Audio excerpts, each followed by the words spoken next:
I'm where I am, not just on my own.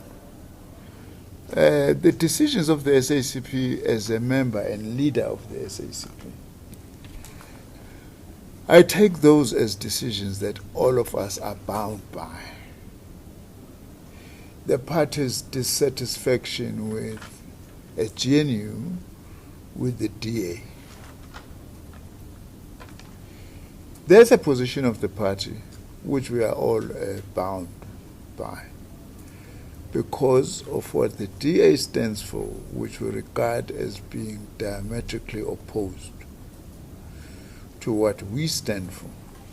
Doesn't mean we are blind to the fact that the ANC got 40% of the vote, or that we don't care about that. It doesn't mean anything. Of course it does. It's a huge setback that the ANC got 40%.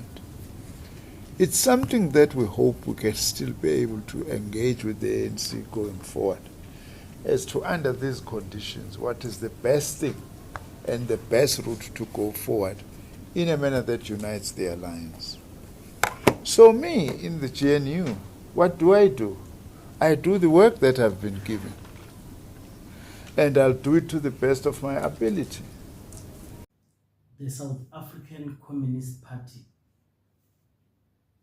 has declared that they do not want to belong to ANC when it comes to election only. Surprising, of course, it's the first time they promised to actually do it, but it's not the first time they actually threatened to do it. A bit of confusing, of course. Will they follow up? I don't know. Do I wish they do?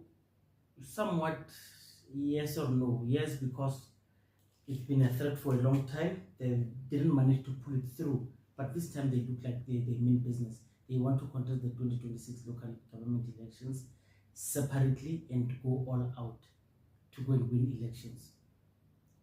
I'm going to be brave and give my account of what I think is going to happen. Number one, they are going to be horrible. Number two, the best way to do it,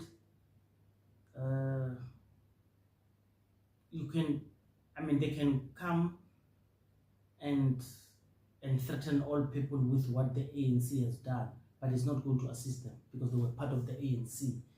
They've been aligned to the ANC for a very long time. Their comrades are so unclean that people are saying there's nothing they can convince them of. Best case scenario for them, go to MK or go to EFF, because it will be the same alignment. Look, man, it's just too bad. They do not want to die with the ANC.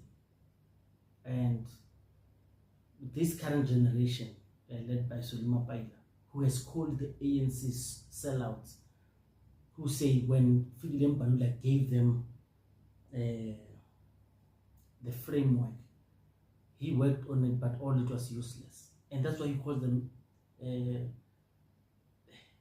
he actually doesn't believe there's anything to say from the African National Congress, because they are sellouts. That's according to Solima Paila, by the way. If you ask me what would be the best bet for these guys, I would say join another political party or go into alliance with another political party. And of course, call out your members who are in government. All of them. They've been called, they brag that they are the only communist party in South Africa. It's time to test their, people have been, it's not the first time I'm doing a podcast on them. It's not the first time people have been telling them that if you are as great as you say you are, why don't you contest the elections on your own? And this time, I think they're going to follow through. They're going to actually do it. They're going to stand for elections against the ANC in the local government elections. Do they have people in the wards? Of course they have. And those people are ANC people. The comrades that you know in the SACP, they are more ANC than they are SACP. And I know a lot of them, and I'm going contact them and to say, guys, how is it going to work? I bet now they may not know how it's going to work, or I don't think they are ready now of rolling it, because they'll be doing it for the first time. They think this thing is easy. This thing is very difficult. They've been mobilizing and organizing behind the banner of the ANC. Now they're going to have to do it alone without any help. They are going to be very terrible. I'm telling you now. Reality is going to sink in, that people don't actually want communism. And this is just my guess. And I'm just guessing, and we'll see how it goes. Because I'm not afraid. Tell me what you feel about it, because I think they're going to be very terrible. Very terrible, because they're going to rely on ANC cadres. What does it mean? It's going to mean that those comrades who are SACP aligned, and even those who are not aligned but who are just going to go into this alliance because they have failed to meet requirements from the ANC, or they could not convince to go on the poll, they are going to go into SACP for expedience and for political gain, and the SACP is not ready for such things. I do not see them having success. It's been a year. By the way, SACP congratulates journalists of South Africa for not leaking this thing. No, he blames journalists for not leaking this thing. And comrades always blame Mashiane for having leaked a story. Okay, it's fine. Let's talk. What was the best bet? What do you think is the best bet for SACP to sit on this? Mashiane politically correct. Let me not speak much. You'll hear what they said, but let me leave it here so we can discuss. Thank you. But I mean, I think what's happening is a realignment that's beginning to happen in our politics. I mean, it all started, it's interesting that Bladen Zimandi in his press conference was saying that the Moonsort Pact, or the multi-party charter, was responsible or part responsible in bringing the ANC below 40%. I think that was, for me, that was the beginning, actually, of our realignment. And the GNU, I think, will actually push our political parties to realign more.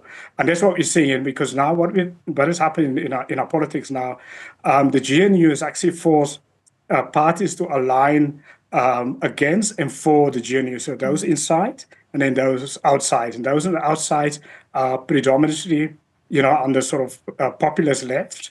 But it's also within the ANC, it's also realigning the ANC, because within the ANC, there's a lot of groups that are opposed to the GNU. And that's why we're seeing the SACP now is going out on its own. So really, we're witnessing a realignment of our politics right in front of our eyes. Yeah. We have taken a decision to contest local government elections. We're not coming, this Special National Congress is not going to debate whether to implement that decision or not. The decision was taken by the 15th National Congress, which had given us a framework and a process in which, what we call the roadmap, in which to implement that particular decision. The roadmap required that we consult our allies, which process we have done, and we also convene a meeting of the SACP called Augmented Central Committee, and that meeting must finalize the decision. Our Augmented Central Committee took place last year on the 30th to the 31st of March, right up to the 1st of April. It was an Augmented Central Committee. The Augmented Central Committee is a central committee in which we have invited non-central committee members, like our district secretaries, and other members of the PEC, our provincial executive committees, who are not a chairperson or secretary, who are not necessarily ordinary members of the central committee when the central committee is in session, because they come, those two, as ex-officio members. So that meeting took a decision on elections, because the condition was, if there's no reconfiguration of the alliance, by the time the Augmented Central Committee meets, augmented central committee must give a guideline about what to do. But the bottom line was that we must continue to contest elections with or without the reconfiguration of the alliance. That's what our resolution said. So the augmented central committee took a decision that we will contest the next local government elections. That's the first decision that they take. And I'm glad that this matter has not leaked to the media for more than a year. I don't know what it says about journalists, political journalists in this country. For more than a year, it did not leak. And I'm happy because we had district layer level of leadership in that meeting that took this decision.